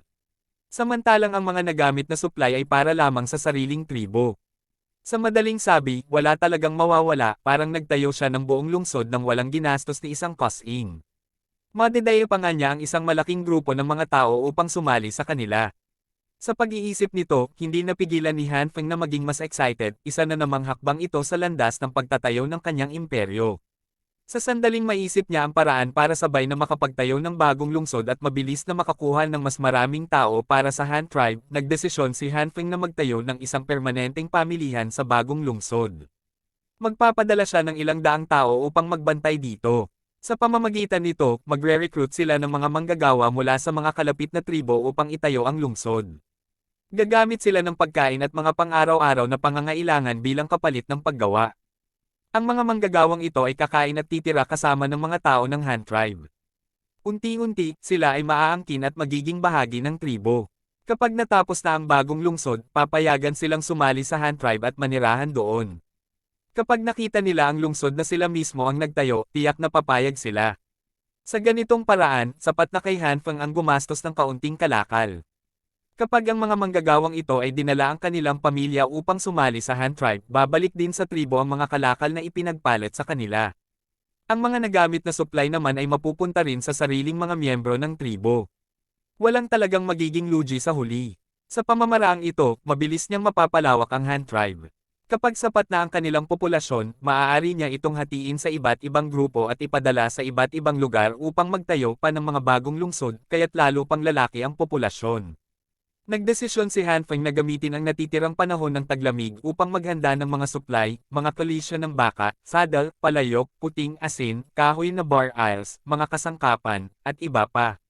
Kasabay nito, ipinadala niya ang koponan ni Wumao upang tuklasin ang lugar para sa bagong lungsod at maghanap ng angkop na lokasyon. Nagtalaga rin siya ng mga bagong gawain sa mga production workshop upang maramihang gumawa ng mga produkto para matugunan ang pangangailangan ng pamilihan ng Hanyang City at para sa pakikipagkalakalan sa mga tribo sa damuhan. Sa susunod na taon, ang natitirang mga produkto ay gagamitin bilang puhunan para sa bagong lungsod. Ang pangunahing sentro ng kalakalan ng Han Tribe ay nanatiling ang damuhan dahil napakalaki ng kita roon. Naghanda rin si Hanfeng ng mas maraming uri ng produkto. Inutusan niya ang pagbili ng mas maraming supply, lalo na ng balahibo ng tupa, dahil lubhang nangangailangan ang Han Tribe nito. Plano niyang gamitin ang lana upang gumawa ng mga kumot at damit. Pagkatapos nito, bumalik si Hanfeng sa lugar ng pandayan. Ipinagpatuloy niya ang pag-aaral tungkol sa paggawa ng spring. Isa itong mahalagang teknolohiya upang mapataas ang produksyon ng tela. Matapos matagumpay na makagawa ng unang spring, nagsimula siyang magsaliksik tungkol sa flying shuttle loom. Sa pamamagitan nito, maaaring tumaas ng ilang beses ang produktibidad. Bukod pa rito, gumawa rin siya ng spinning jenny na nagpalaki ng produksyon ng 10 beses. Mas bumilis din ang paggawa sa woodworking workshop. Iminungkahi ni Muyong na magtayo pa ng isa pang wind-poured woodworking workshop, at pumayag si Hanfeng. Pagkalipas ng isang buwan, ang mga pangkat ng kabalyeryang ipinadala upang maghanap at makipagpalitan ng tao ay nagbalik kasama ang mahigit 480 katao. Dahil dito, muling dumami ang populasyon ng Han Tribe. Natapos na rin ng pangkat ni Wumao ang pagguhit ng topographical map ng silangan. Dahil dito, nagkaroon si Hanfeng ng malinaw na pag-unawa sa lupain doon. Ngunit ang pagtatayo ng isang lungsod ay isang napakalaking proyekto at nangangailangan ng personal na pangangasiwa ni Hanfeng. Sa simula ng ika-4 na buwan ng taglamig, inutusan ni Hanfeng sina Du Shu, ang matanda, at si Xiamen Shu na manatili upang bantayan ang Hanyang City. Samantalang si Hanfeng naman, kasama sina Xu Deyu Tao, Lang Feng, Chuya, at ang pangkat ng kabalyerya ni Wu Mao, kabuoang 15 katao, ay nagtungo sa lugar ng bagong lungsod upang magsagawa ng pagsusuri. Matapos ang 2 araw na paglalakbay, narating nila ang malaking ilog. Gumamit si Hanfeng ng measuring tape upang sukatin ang lugar. Natuklasan niyang napakaganda ng lokasyon para sa pagtatayo ng lungsod. Patag ang lupa, maaaring gamitin sa pagsasaka, at sapat ang lawak upang suportahan ang malaking populasyon. Plano ni Hanfeng na bumalik muna sa tribo at gumawa ng mas detalyadong plano para sa bagong lungsod. Samantala, ipinagpatuloy ng scouting team ang paghahanap ng mga likas na yaman sa paligid. Natuklasan nila na sa hilagang kabundukan ay mayroong kogon grass na maaaring gamitin bilang pamalit sa kawayan para gumawa ng banig, kurtina, at iba pang gamit. Sa timog na kabundukan naman, may mga punong maaaring gamitin sa paggawa ng papel dahil ang balat at dagta ng mga ito ay mayaman sa hibla. Bukod dito, nakakita rin sila ng mga puno ng catalpa, peras, locust, willow, poplar, pine, at iba pang kapaki-pakinabang na kahoy. Nakahanap din sila ng angkop na lugar para magtayo ng isang nayon. Maaari itong magsilbing transit station sa pagitan ng Hanyang City at ng bagong lungsod. Maaari rin nilang paunlarin doon ang pag-aalaga ng hayop at iba pang serbisyo. Pagbalik ng scouting team sa Han Tribe, natanggap ni Hanfeng ang lahat ng impormasyon mula sa kanilang pagsusuri, kaya nagsimula na siyang magplano para sa pagtatayo ng bagong lungsod sa Hanyang City. Gayunpaman, papalapit na ang Tagsibol. Pagdating ng Tagsibol, nakatuon ang Han Tribe sa pagsasaka. Ang pagtatayo ng bagong lungsod ay sisimulan lamang matapos ang pagtatanim sa Tagsibol.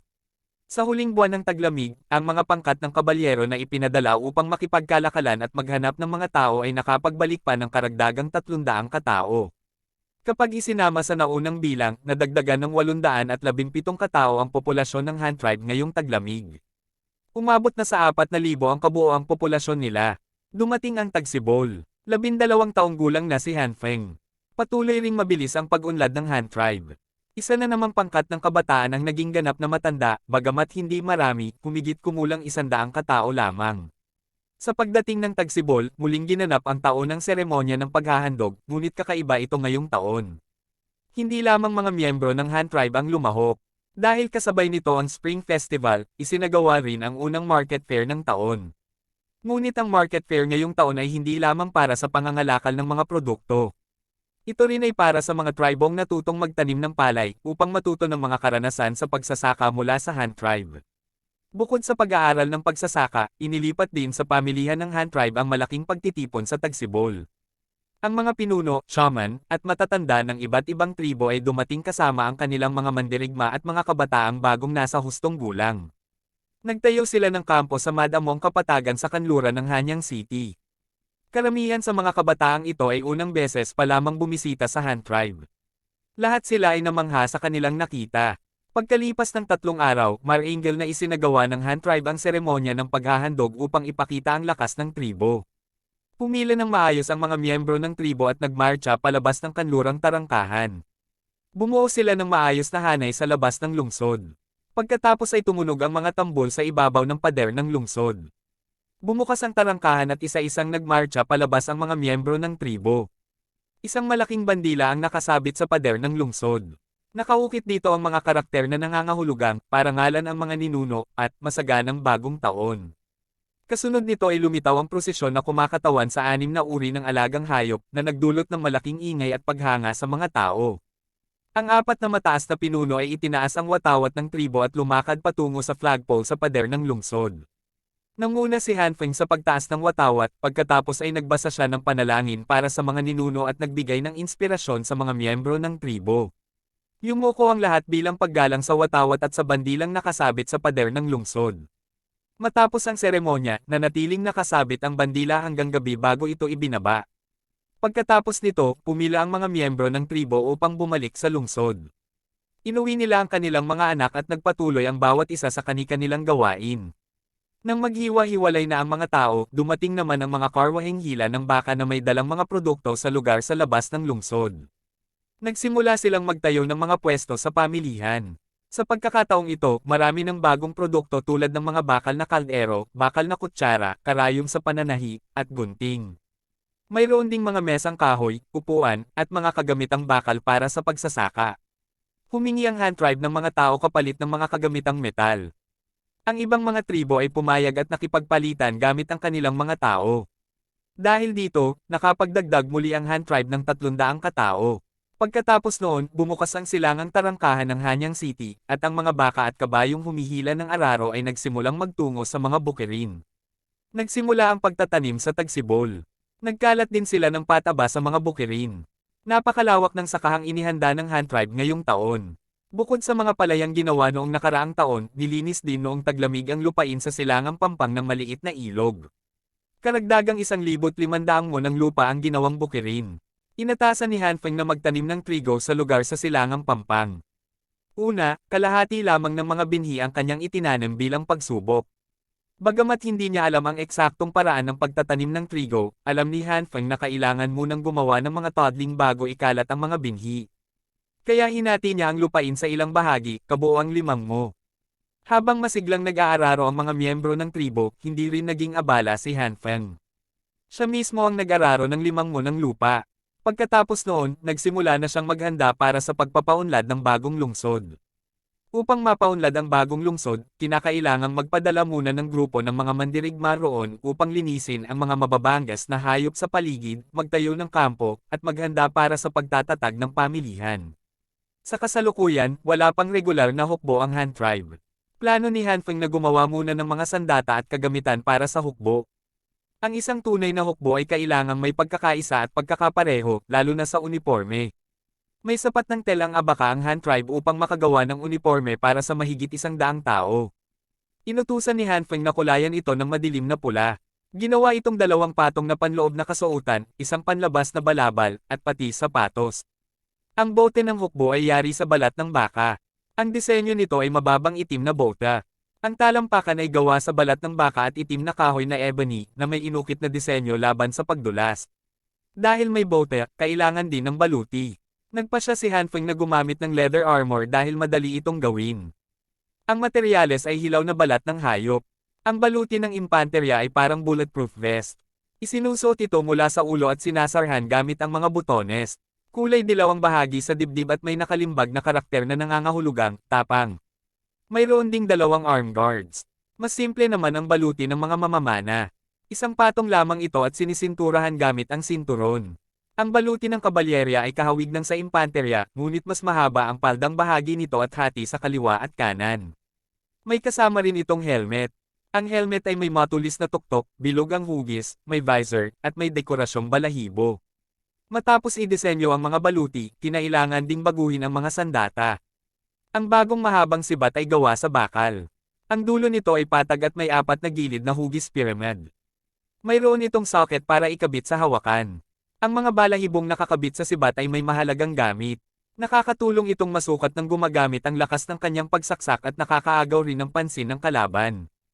Ang bagong mahabang sibat ay may kasama ring multi-purpose military shovel. Ang sandata naman ng tagapagdala ng kalasag ay kakaiba rin. Ang kalasag ay yari sa kahoy, hugis parihaba, at bahagyang kurbado ang ibabaw. Mayroon itong reinforcing bar upang mas matibay at madaling hawakan ang kalasag. Sa magkabilang gilid ng kalasag ay may mga kalahating bilog na uka upang maitusok nila ang kanilang mga saber habang nasa pormasayon. Ang saber ng tagadala ng kalasag ay isang ring pommel saber. Katamtaman ng kapal nito. Ang tagadala ng kalasag ay mayroon ding military shovel bilang pangalawang sandata. Ang pangunahing sandata ng mga kabalyero ay ang lance. Ang kanilang pangalawang sandata ay military shovel. Kalaunan, bibigyan din sila ng mahahabang saber. Ang long saber ay isang uri ng mahabang talon na napakaangkop gamitin ng mga kabalyero. Ang sandata naman ng mga mamamana ay nanatiling longbow. May dala rin silang military shovel. Sa unang buwan ng tagsibol, natapos ng Han tribe ang pagtatanim sa tagsibol at paggawa ng mga sandata. Nagsimulang pumili si Han Feng ng mga sundalo mula sa malalakas na kabataang lalaki ng tribo. Itinatag niya ang unang regular na hukbo. Sa populasyon na mahigit 4,000 katao, nakabuo lamang ang Han tribe ng unit na may 155 sundalo. Pagkatapos ng market fair sa ikalawang buwan ng tagsibol, tinipon ni Han Feng ang lahat ng lalaking nasa hustong gulang sa plaza. Inanunsyo niya na pipili siya ng 155 natatanging mandirigma. Ang mga sundalong ito ay tatanggap ng magagandang benepisyo. Tanging sa pinuno lamang sila susunod. Sila ang magiging responsable sa pagprotekta sa tribo at sa mga mamamayan nito, pati na rin sa pagpapalawak ng kanilang teritoryo. Hinati ang pagpili sa 4 na uri ng sangay militar. Bawat uri ay may standard na kagamitan. Nagpakita si Han Feng ng 4 na modelo na may kumpletong kagamitan, at ipinakita niya ito sa lahat. Namangha ang mga miyembro ng tribo. Pagkatapos nito, nagsimula ang unang round ng pagpili. Lahat ng kalalakihan ay kailangang tumakbo ng 4 na ikot sa paligid ng city wall. Ang unang 300 na matatapos ay makakausad sa susunod na round. Ginamit ni Han Feng ang pagtakbo upang pumili ng mga sundalo upang matiyak na malakas ang kanilang pangangatawan at kaya nilang dalhin ang bigat ng armor sa labanan. Ang paligid ng pader ng Hanyang City ay may habang 1,400 metro. Ang 4 na ikot ay halos 6 na kilometro. Para sa mga sinaunang tao, isa itong napakahirap na hamon, ngunit naniniwala si Han Feng na kaya nila ito. Habang isinasagawa ang pagpili, nakatayo si Han Feng sa ibabaw ng city wall at nagmamasid. Pagkatapos ng unang ikot, nagsimulang maghiwa-hiwalay ang grupo, ngunit walang tumigil. Pagkatapos ng ikalawang ikot, may ilan nang nanghina. Bumagsak sila sa lupa o nagsuka. Dinala sila upang magpahinga at agad na natanggal sa pagpili. Pagkatapos ng ikatlong ikot, bumagal ang takbo ng lahat, ngunit karamihan ay nagpatuloy pa rin. Nang matapos ang ika-4 na ikot, naghihintay si Han Feng sa city gate. Namigay siya ng mga token sa unang 300 na nakatapos. Ang unang 20 ay potensyal na maging opisyal. Ang sumunod na 80 ay angkop bilang mga shield bearer. Ang susunod na 120 ay mga reservang spearmen. Ang natitirang mga tao ay paisa-isang tumawid sa finish line. Nang makumplito ng 300 katao ang takbuhan, ipinahinto ni Han Feng ang round ng pagpili. Ang mga hindi napili ay umupo na lamang sa lupa upang magpahinga dahil sa sobrang pagod. Samantala, ang 300 napiling lalaki ay nagtipon sa plaza at naghintay para sa ikalawang round. Sa round na ito, kalahati sa kanila ang matatanggal. Pagkatapos ng 30 minutong pahinga, inanunsyo ni Han Feng na ang ikalawang round ay isang kompetisyon. Magbubunutan sila upang pumili ng kanilang makakalaban. Bawal gumamit ng armas. Ang sinumang makapagpabagsak sa kalaban ay makakausad sa susunod na round. Nagbunutan ang lahat. Hinanap nila ang kanilang mga kalaban at pumila. Isa-isang tinawag ni Han Feng ang bawat pares ng kalahok, tig 30 katao bawat laban. Nagsimula ang laban. Ginamit ng lahat ang kanilang lakas upang matukoy ang mananalo. Napansin ni Han Feng ang isang pares na halos magkapantay ang lakas. May isa pang pares, ang payat ay si Dada at ang mataba naman ay si Hu Manxiang. Napakabangis ng kanilang laban. Humanga si Han Feng sa dalawang ito. Plano niyang bigyan sila ng prioridad sa pagpili ng mga mandirigma. Kaya iminungkahi ni Han Feng na makipaglaban siya mismo sa kanilang dalawa. Ang dalawang lalaki, isang mataba at isang payat, isang matangkad at isang pandak, ay malinaw ang pagkakaiba. Tumayo si Han Feng ng matatag.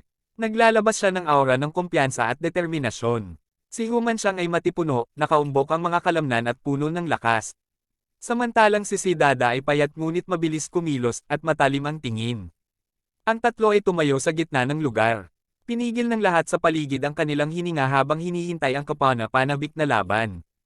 Nagsimula ang laban. Si Dada ang unang umatake. Ginamit niya ang kanyang bilis at mabilis na sumugod kay Han Feng. Plano niyang sipain ito sa tiyan upang mapabagsak. Ngunit handa si Han Feng. Madali niyang naiwasan ang sipa ni Dada at agad siyang gumanti. Gumamit siya ng sweeping kick at napalayo si Dada. Kasabay nito, sinamantala ni Hu Manxiang ang pagkakataon upang umatake mula sa likuran. Ngunit mabilis ding nakapag-react si Han Feng. Iniwas niya ang kanyang katawan at pagkatapos ay gumamit ng malakas na shoulder charge na nagpabagsak kay Hu Manxiang.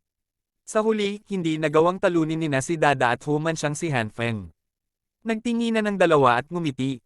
Ipinahayag nila ang kanilang paghanga kay Han Feng. Inanunsyo ni Han Feng na pareho silang makakausad sa susunod na round. Nangako rin siyang tuturuan sila ng mas maraming teknik. Namangha ang ibang mandirigmang nakasaksi sa husay sa pakikipaglaban ni Han Feng. Kasabay nito, lalo nilang hinahangad na mapansin ng pinuno. Nagpatuloy ang kompetisyon. Pumili rin si Han Feng ng isa pang binata na nagngangalang Shi Liu upang makapasok sa susunod na round. Nakilala siya ni Han Feng dahil sa kanyang kalmadong pag-uugali at tiyaga sa laban. Sa wakas, napuno rin ang bilang ng hukbo. Bukod sa 150 nanalo, kulang pa sila ng 2 tao. Ngunit syempre, hindi na nagdagdag pa si Han Feng ng panibagong recruit. Ang tunay niyang layunin sa pagpapakita ng kanyang husay sa martial arts ay upang maitatag ang kanyang awtoridad. Kasabay nito, gusto rin niyang maging mas madali ang pamumuno sa hukbong ito sa hinaharap. Susunod, plano ni Han Feng na turuan sila ng mas maraming teknik upang maging tunay na mandirigma.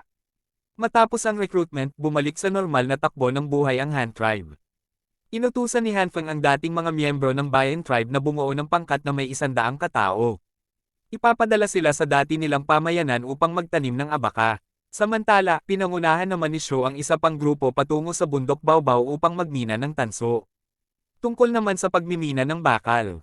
Nang pansamantalang ipinatigil ni Han Feng ang pagmimina ng bakal dahil hindi pa naman gaanong kailangan ng Han Tribe ang maraming bakal sa ngayon, kaya hindi kailangang magmadali. Bukod dito, nagpadala rin si Han Feng ng isang karaban ng mga mangangalakal. Pinangunahan ito ni Du Fu at Silang Feng ang kanyang representante. Pumunta sila sa kapatagan upang makipagkalakalan. Sa pagkakataong ito, ang pangunahing layunin nila ay bumili ng mga balat ng hayop, buto ng baka, litid ng baka, at mga baka. Bukod dito, kailangan din nilang bumili ng mas maraming balahibo ng tupa. Tinanggap ni Du Fu at Lang Feng ang kanilang mga utos. Masaya nilang pinangunahan ang karaban at agad na umalis. Naiwan naman si Duye dahil inihahanda siya ni Han Feng upang mamuno sa isang grupo papunta sa lugar ng bagong lungsod sa silangan ng ilog upang magtatag ng pamilihan. Masayang-masaya ang magkapatid nang marinig ito, lalo na si Duye. Agad siyang nag-ikot upang tingnan ang progreso ng paggawa ng mga produkto sa iba't ibang pagawaan. Patuloy naman sa kanilang trabaho ang mga alipin ng Han Tribe. Inaasahang sa loob ng 1 pang taon ay matatapos na ang mga proyekto sa konstruksyon sa Hanyang City. Pagkatapos nito, ililipat naman ang mga alipin sa bagong lungsod. Hindi mauubusan ng trabaho para sa kanila. Pagkatapos ayusin ang mga panlabas na gawain, nagsimulang tutukan ni Han Feng ang pagtatayo ng hukbo. Naniniwala siya na ang kinabukasan ng hukbo ng Han Tribe ay nakasalalay sa pundasyong kanyang itatatag ngayon. Para kay Han Feng, kailangang ihiwalay ang hukbo sa karaniwang mamamayan. Kaya iniutos niyang lumipat ang mga sundalo. Ginamit niya ang isang bodega bilang kampo ng hukbo. Ang loob ng barracks ay nilagyan ng mga ledrilyo sa sahig. May mga higan at mahahabang mesa rin ito. Magiging maginhawa ito para sa pang-araw-araw na pamumuhay at magsisilbi ring lugar para sa pag-aaral. Balak ni Han Feng na turuan ang mga sundalo ng pagbabasa at pagsusulat sa hinaharap upang maging mga guro sila sa paaralan. Pagkatapos, inutusan niya ang pangkat ng mga karpintero at mga gumagawa ng palayok na gumawa ng mga kagamitan sa pagtuturo tulad ng mga pisara, chalk, at maliliit na slate para sa pagsusulat ng mga sundalo. Sa ikalawang buwan ng tagsibol, natapos ang pagtatayo ng barracks at mga silid-aralan. Sa pamamagitan ng pagsasanay at kompetisyon, hinati ang mga sundalo sa apat na sangay ng hukbo. Inorganisa rin sila sa apat na banner. Itinalaga ni Hanfeng si Shudu bilang kapitan, si Zutu bilang deputy captain, at si Shuya bilang quartermaster. Ang bawat sangay ng hukbo ay mayroon ding sariling kapitan. Nagsimula na ang propesyonal na pagsasanay ng mga sundalo. Gumawa rin si Hanfeng ng awiting, Sons of the Grey Han. Plano niyang ituro ito sa mga sundalo sa kanilang cultural classes. Araw-araw, sinasanay ang mga sundalo sa pormasayon, pisikal na lakas, taktika, at pakikipaglaban. Tuwing hapon naman ay cultural classes.